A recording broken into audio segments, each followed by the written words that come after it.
Hey gophers and woodpeckers, it is 7 o'clock on a Monday. Mark went after this stump all day. He was a little technique, but he was experimenting and he didn't get it. We found out the engine burns about a quart of oil an hour, so we almost ran it out of oil, but we caught it in time. So what Mark did is he dug around the stump and then he just cut the stump off. That is a big tree. So we've learned about big trees. He probably would have had to excavate probably 6 feet around this thing, as big as that is. But what he did is he went down below the root, or below the stump, to the big first root. You see how big that lateral one is. And he cut it off. It's probably hard to tell from a video, but that whole section from the street to here is low. So we're going to actually be moving dirt from this side to that side. So that stump's going to be well covered. We want to make sure we excavate a little bit at the street level, so there's a kind of a gutter.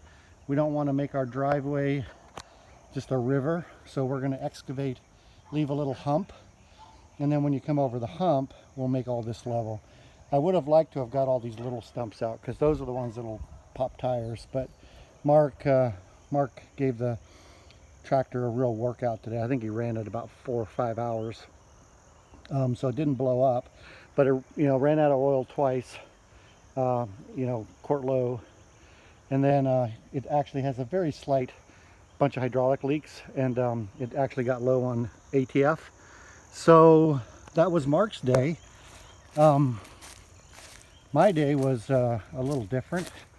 I was the woodpecker today, and I got the little Troy built to run a little bit more and do me a solid, and I dragged a bunch of branches around, but I worked over here to get the poles clear. First of all, we wanted to make sure we could get the contractors could get in, so I blew out a whole bunch of shit. I mean, it's still busy in there, but in fact a few more are probably going to come out, those little whittly ones that are all dead. But I went frickin' postal. Oh, there's my do-rag. I don't know where that went. I went postal because here's my post, and when you look that way, that tree, that first tree you're seeing right there, as nice as that tree is, it's dead on to the other post, and so I'm basically going to take that one down. So I'll walk around the outside because it's more dramatic, but so I started working this whole line here, and I thinned it out a ton. It wasn't really all that much work, but we got a new pole saw. The pole saw does awesome. Some of it was chainsaw, some was pole saw. You can see I haven't done pulling shit out of there. I was pulling the brush out. I created a little cheat strap, or a jerk strap, and I pulled all this in one go with the tractor and pulled that from the other side. But then the tractor transmission is just basically not happy. So I don't want to blow it up. This tree, I started to pull it with the tractor and it sort of gave up, but I felled that tree just like a lumberjack. It fell perfectly right there. This one here was a big one, and you can see that's my pole, obviously completely clear now, and I really just have to make clearance through there or they're not going to let me hook up wires. So I got a little, screw it. I'm not going to climb 40 feet in the air to top them, because that's just going to have to happen every year. So I'm just going to clear a row, and there's enough pine on that side and that side to make it okay. So I'm after it. But this is my biggest tree. I put a nice big notch in it, and that tree fell exactly where I wanted it to fall. I'm a lumberjack and I'm okay. I sleep all night and I work all day. So this we're gonna let these dry. I figured out, rather than burn this stuff, pine's expensive. I'm gonna trim these, and then I'm gonna make logs, and I might build shit out of them for the for the log cabin, you know, make a hitching post or some rails or who the hell knows. But then I had the Troy built going. So I said, well, in for a penny, in for a pound, let's go do some mowing. And if you go real slow, it'll still work. Transmission's on the way. So I felled all this stuff, but haven't had a chance to pull it. But before I felled all that, I went in here with the mower, and you can see, I mean, we're eating away at it. How do you eat an elephant? One bite at a time. So back in here, I think these are ferns. Look at that, we got ferns growing down this end of the property.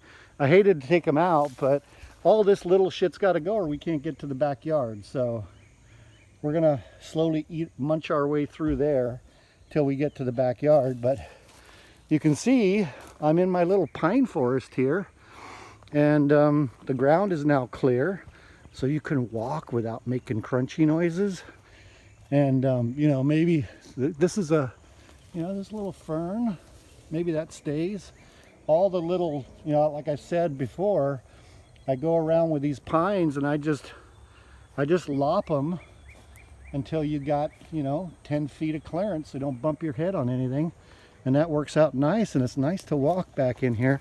So I kept probing through here to see if I could find a path, but this would have worked, but there's a big ditch and my riding mower won't fly.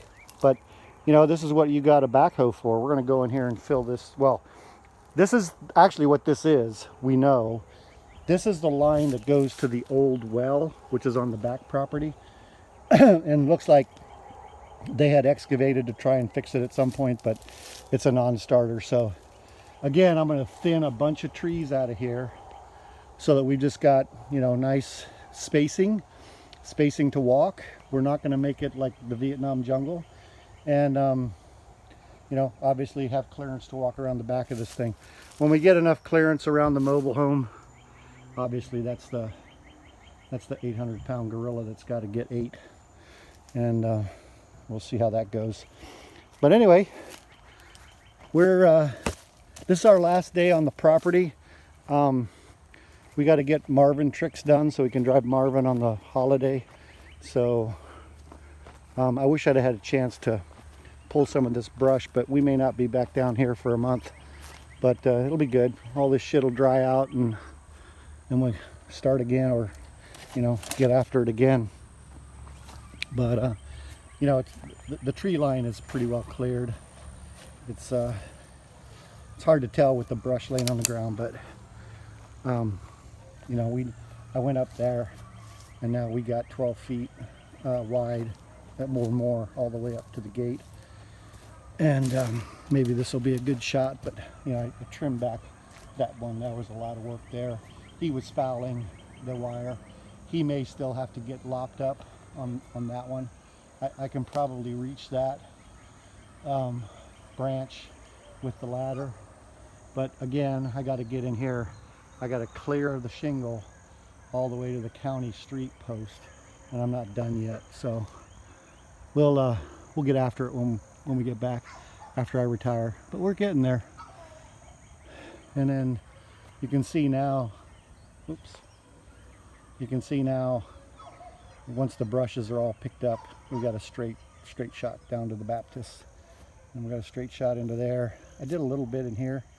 Again, what's cool is being able to throw a cinch strap on the brush and pull the brush out of the way so it doesn't lay around so much. But we're running out of goo-foo, running out of time, so we'll be done. So Mark, what do you got to say about backhoeing? I got to say that I've been branded with a scarlet letter T on my hand, and I've been sent from Liverpool to Australia here, and now he's making me drive a tractor. I just don't understand. He's making me drive a tractor. Love it. All right, folks. Next order of operation, party down in Arizona. We'll talk to you all later.